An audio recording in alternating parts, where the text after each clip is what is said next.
स्वतंत्रता दिवस 2025 के मद्देनजर दिल्ली पुलिस ने जारी की एडवाइजरी। पंजाब में भी राज्यभर में पुलिस ने बढ़ाई सुरक्षा। आपराधिक और समाज विरोधी तत्वों पर नजर रखने के लिए विशेष पखवाड़ा मुहिम की शुरू। पंजाब के मुख्यमंत्री भगवंत मान ने आम आदमी क्लिनिक के लिए व्हाट्सएप चैटबॉट का किया उद्घाटन। कहा, स्वास्थ्य संबंधी सभी जानकारी व्हाट्सएप पर मिलेगी।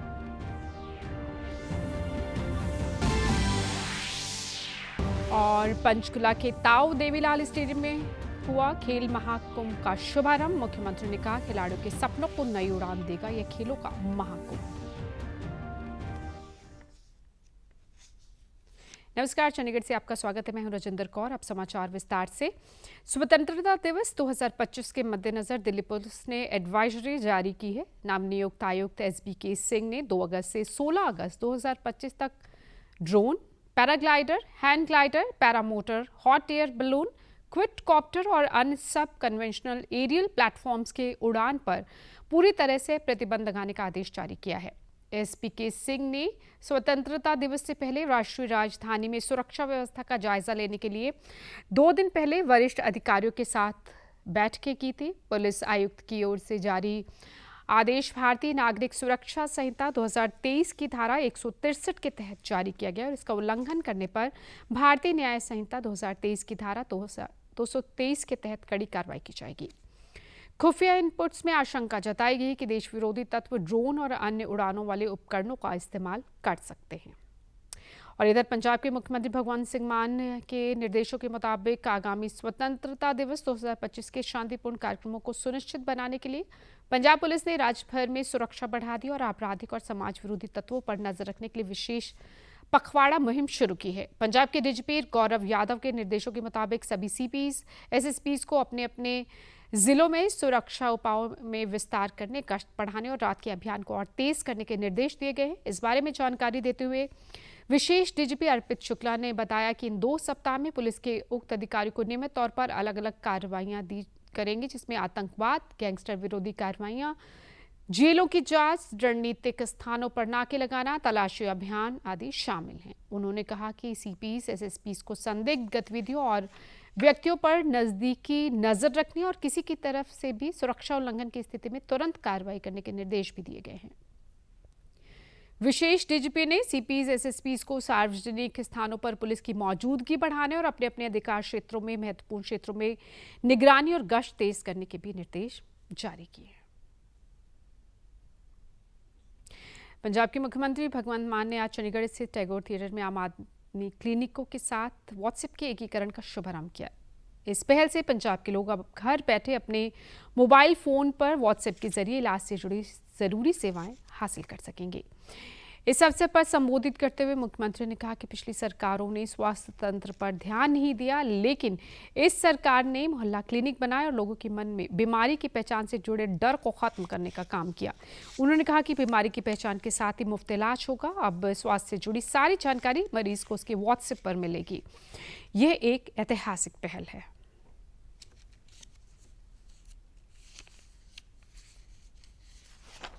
अगर डायग्नोज हो जाए पहले तो वही उम्र पोते की शादी भी देख सकता है वो।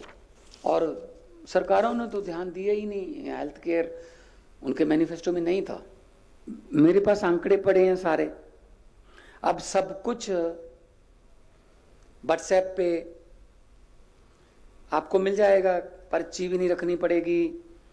कोई दवाइयों की लिस्ट, कोई दवाई कब लेनी है, याद करानी है, भूल गया दवाई लेना, ये काम कार में अपने भूल जाते हैं कई बार, तो उनको याद कराना, ये सब कुछ व्हाट्सएप पे कर दिया हमने। आपको बता दें कि पंजाब में अब आम आदमी क्लिनिक में इलाज करवाने के लिए आने वाले लोगों को व्हाट्सएप पर ही पता चल जाएगा कि उन्हें कौन सी दवाई किस टाइम खानी है, अगली बार क्लिनिक में कब आना है और उनकी मेडिकल रिपोर्ट क्या है। इसके तहत मरीज के व्हाट्सएप पर दवाई की पर्ची और सारी जानकारी पहुंच जाएगी। पंजाब भाजपा के प्रदेश अध्यक्ष सुनील जाखड़ ने आज चंडीगढ़ स्थित BJP कार्यालय में प्रेस वार्ता कर आम आदमी पार्टी सरकार और मुख्यमंत्री भगवंत मान पर जमकर हमला बोला।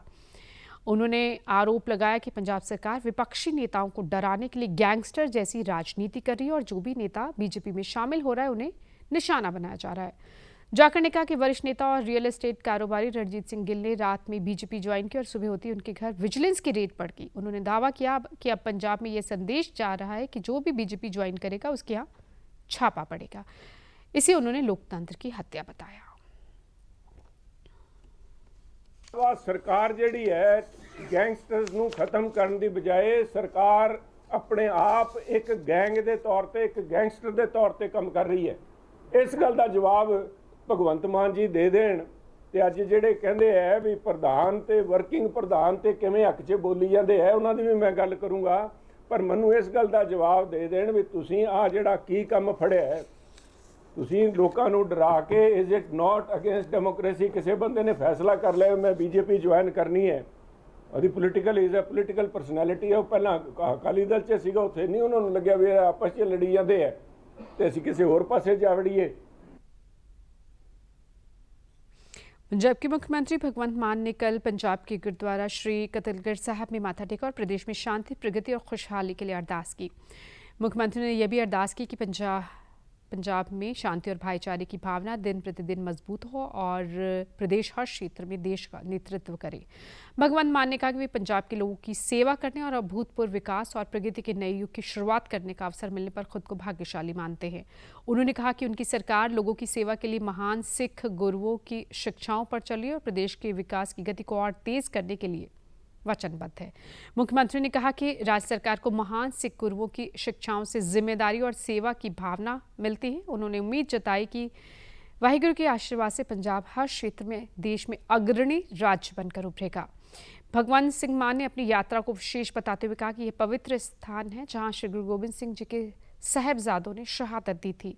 मुख्यमंत्री ने कहा कि सरकार ने योजनाबद्ध और टिकाऊ विकास को बढ़ावा देने के लिए प्रदेश में पहले ही एक नई और प्रगतिशील लैंड पुलिंग नीति पेश की। उन्होंने आश्वासन दिया कि किसानों सहित सभी हितधारकों की राय ली जाएगी और इसे ध्यान में रखा जाएगा। भगवंत मान ने दोहराया कि यह लोगों की सरकार है और सरकार द्वारा हर निर्णय जनता से सलाह मशवरा करके ही लिया जाता है। केंद्रीय कुक्कुट विकास संगठन यानी CPDO के चंडीगढ़ स्थित उत्तरी क्षेत्रीय कार्यालय के सहयोग से कल 6 दिवसीय प्रशिक्षण कार्यक्रम का आयोजन किया गया। 28 जुलाई से शुरू इस कार्यक्रम में 47 प्रशिक्षुओं ने हिस्सा लिया। कार्यक्रम के समापन समारोह में DRDO के वैज्ञानिक विजय कुमार भारती ने लेयर फार्मिंग के बारे में जानकारी दी। वहीं पंजाब पशुपालन विभाग के पूर्व निदेशक डॉक्टर अमरजीत सिंह ने जैव सुरक्षा और बीमारियों और नाबार्ड के AGM गुरविंदर सिंह आहूजा ने प्रशिक्षुओं को मुर्गी पालन से संबंधित योजनाओं की जानकारी दी। इस मौके पर CPDO चंडीगढ़ की निदेशक डॉक्टर कामना बरकतकी ने प्रशिक्षुओं को पोल्ट्री पालन और उद्यमिता के लिए प्रोत्साहित किया। उन्होंने कहा कि विभाग की तरफ से उत्तर भारत के किसानों जैसे हरियाणा, पंजाब, जम्मू, हिमाचल आदि के लिए उनके कल्याण के लिए कई योजनाएं चल रही हैं जिनका प्रशिक्षण हमारी संस्था की तरफ से दिया जाता है। इस 6 दिन के प्रशिक्षण कार्यक्रम में मुर्गी पालन से संबंधित तरीकों, उनकी बीमारियों और सुरक्षा संबंधी जानकारी प्रैक्टिकल तरीके से सिखाई जाती है। लेह में भी -15 डिग्री तापमान में भी इस तकनीक के द्वारा इनका सफल पालन हो पाया है। ठंड में इनकी प्रोडक्टिविटी में कोई कमी नहीं होती। यहाँ नाबार्ड के अधिकारियों ने भी विशेष रूप से शामिल होकर योजनाओं और लोन संबंधी जानकारी दी।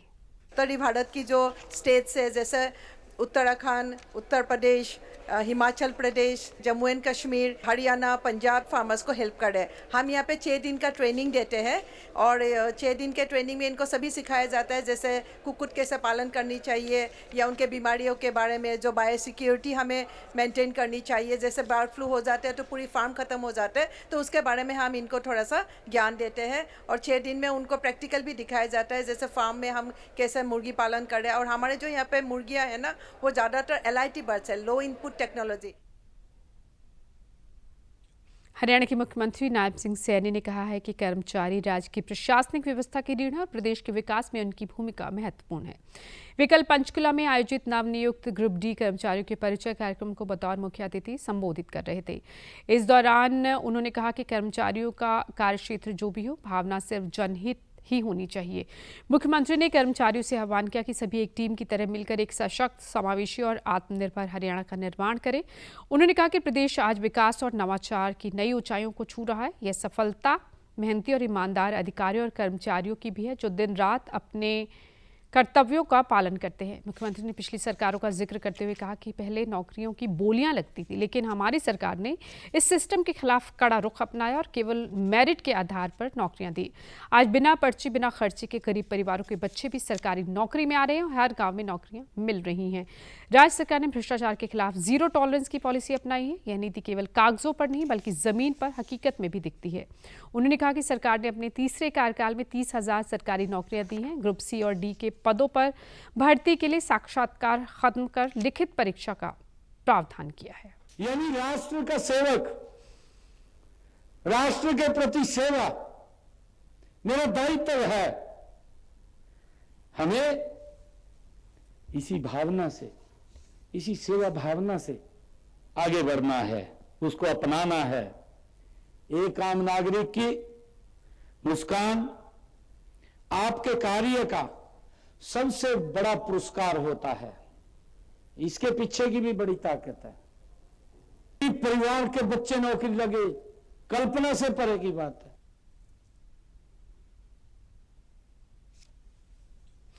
मुख्यमंत्री ने कहा कि केंद्र सरकार की यूनिफाइड पेंशन स्कीम की तर्ज पर राज्य के कर्मचारियों को भी यूपीएस का लाभ दिया गया है। आगे बढ़ते पंचकुला के ताऊ देवीलाल खेल परिसर में कल खेल महाकुंभ का शुभारंभ हुआ। हरियाणा के मुख्यमंत्री नायब सिंह सैनी ने राज्य स्तरीय खेलों के महाकुंभ की घोषणा कर उद्घाटन किया। इस अवसर पर खिलाड़ियों को संबोधित करते हुए मुख्यमंत्री ने कहा कि पंचकुला की धरती से छठे खेल महाकुंभ का आगाज हुआ है। खेल महाकुंभ में 26 खेलों में 15,410 खिलाड़ी हिस्सा ले रहे हैं। ये खेल महाकुंभ खिलाड़ियों के सपनों को नई उड़ान देने की दिशा में एक मील का पत्थर साबित होगा और खेलों में हरियाणा का वर्चस्व जारी रहेगा।